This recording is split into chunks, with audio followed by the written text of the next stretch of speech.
Hey everyone, and welcome back. We're going to be talking about Smart Animate again. Now we're getting into some pretty cool interactions. In our last video, we talked about like creating a simple navigation. You see it up here. That's something that we just created within like 10 minutes, and it was super easy to do. Now, what I really want to do is I want to get into, doing this and doing this, putting these kind of designs together. This one, we started animating the actual content a bit, like having the screen come in, but I want to actually create a little bit of a prototype here where we kind of put those two types of things together. Just so you can see how an actual scenario of animating content and navigation, all of these different types of elements and how they kind of work together, and just ways to showcase your different designs to your developers and your product team. So let's jump right in. Now, once again, I have a couple of different things here. So let's go back. So as you can tell, we have this same nav. Like I said before, if you're feeling ambitious and you want to go ahead and create like a nav with icons, you can do that. Totally up to you. It's so easy to get icons these days. There's even plugins out there. The Material Design plugin comes to mind. You just have to click plugin, Material Design icons, and you can easily just kind of start dragging and dropping icons into your nav and, making it more real life like. And to get this, all you have to do is go to plugins and you can start browsing the plugins in the community. Okay, now let's get into it. Now, what I have here is I have a bunch of different screens. You can design them as you'd like, or you can kind of work with me to prototype what we have here. After I'm done here, it would be really cool to see what you all have put together. Maybe it is like this kind of mail application that I'm kind of creating with just blocks. Maybe it isn't. I don't know. Whatever is going to float your boat. What do we have? Okay, so this is our first screen. I just have something called Rectangle 16. I have a title. Okay, so the title, I just have it named title all the way across. That's fine. What I have here is I have another frame that houses all these different elements. As you can tell, they change from screen to screen a bit. And what I really want to happen here is I want to be able to simulate what it's like seeing, your messages pop up, deleting a message. So what I'm going to do here is if we look at from screen to screen, I want to be able to click this button, this nav item. I want to be able to transition to the screen right there. And then I'm going to have a different item over here pop up, kind of like if you were to search for an item, we can have that just kind of come in. In your mail app, what you would generally do is you would pull or drag down and then, it would simulate like a loading bar. We're not going to get into, throwing a loading bar in there or anything like that, at least for now. So we're going to have that, and then an item's going to pop up. We'll be able to swipe on this item, delete it, and then all the other items are going to jump up and, interact around this item that we've deleted or is no longer there. And all while staying on this one screen. So not really a lot of nav work here. And to be honest, this is why, having different flows is so important. You don't want to be connecting your whole application together. You could do that for maybe client purposes, but it could be a real big headache. So let's jump in. So what I'm going to do is I'm going to go to my prototype panel.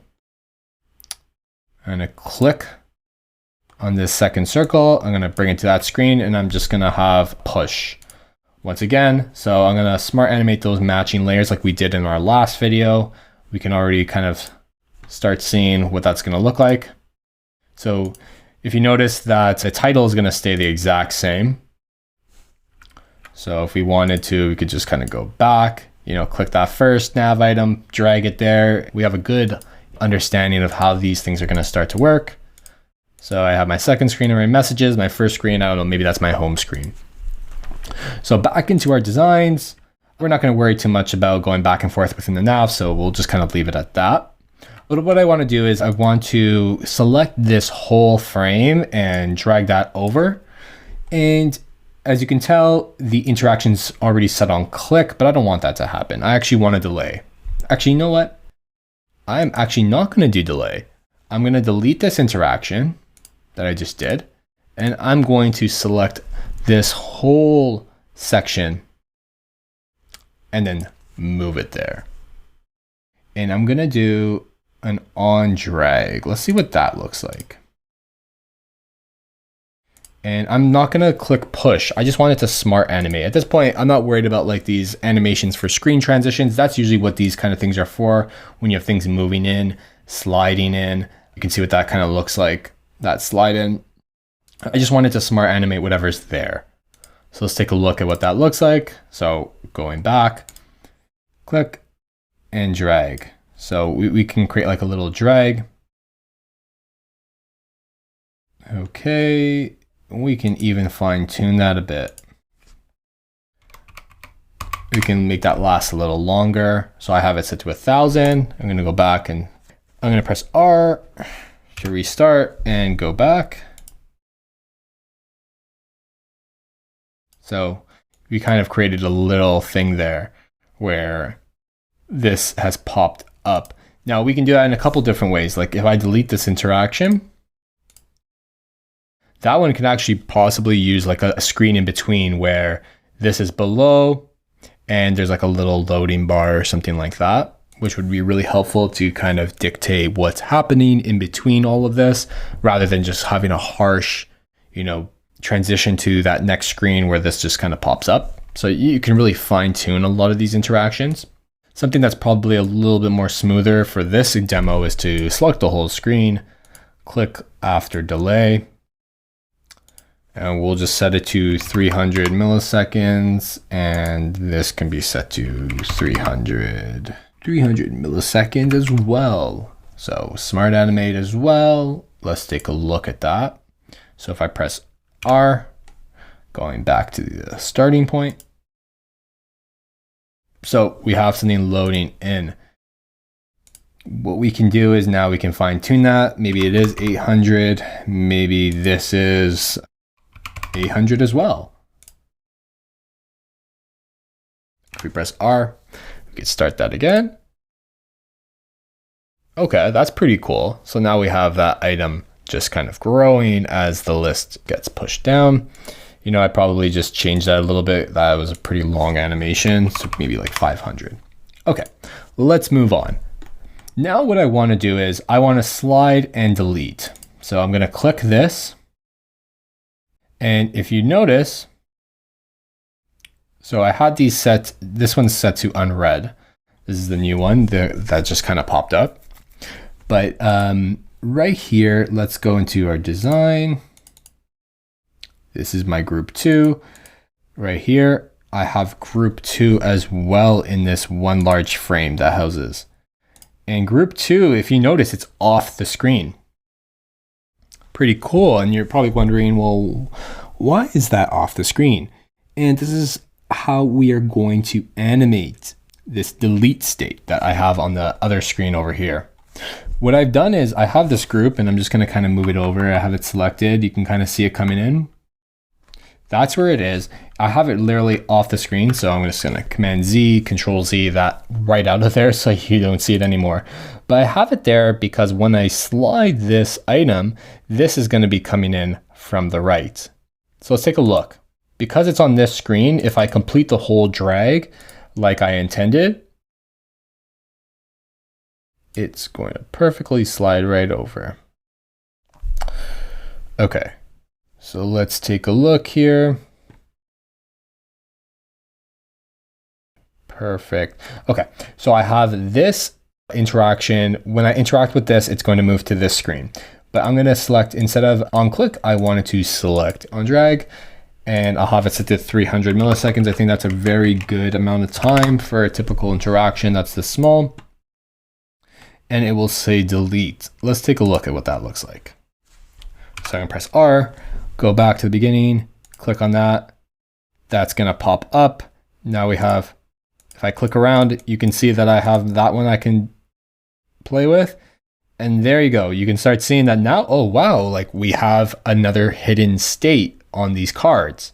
So if I click delete, maybe if I, maybe if I drag it on drag, and we're going to go back this way. So on drag, I wanted to go to this transition screen right here. So we can kind of play with it a bit. So we can go back and forth. So it's the option to delete, but if I click, let's see, we can make a second interaction. So this is another thing that you're going to learn now, is that you can create more than one interaction on a button. It can have a hover state, it can have a click state, it can have a drag state, etc. You can create a bunch of different things. So this one's going to have a drag state and a click state. So I'm going to have that one. I'm going to set that one to on click and navigate to this transition screen. So I've dragged that arrow right there. And same settings, I'm just going to keep them simple. And there we go. If I click on the prototype, let's see what that looks like. So you notice that I can still drag it, but as soon as I delete it, it's gone. You notice that that delete button is no longer there. Pretty cool. And if you notice this, we're going to go back to the main screen again. I want you to notice one thing about this interaction in particular. It's pretty jarring even with kind of Smart Animate. So I'm going to go back, new message going to pop up. I'm going to slide. This is really smooth. This dragging interaction is amazing. But when I click here, what's going to happen is, because I've actually deleted this layer, if we go back to our design, you'll notice that this layer is not there any longer. I've literally deleted it. And so because there is no layer there, because there's no layer matching that name, nothing's going to Smart Animate. It's just going to dissolve. So what you could actually do is you can create another screen in between these two and have that layer either shrink.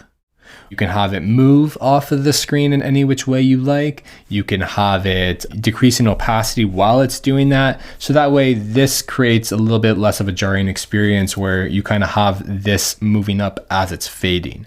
This can kind of hold at the bottom here while this is animating. And then once it's gone, then this moves up in the following screen. So it's less jarring like this.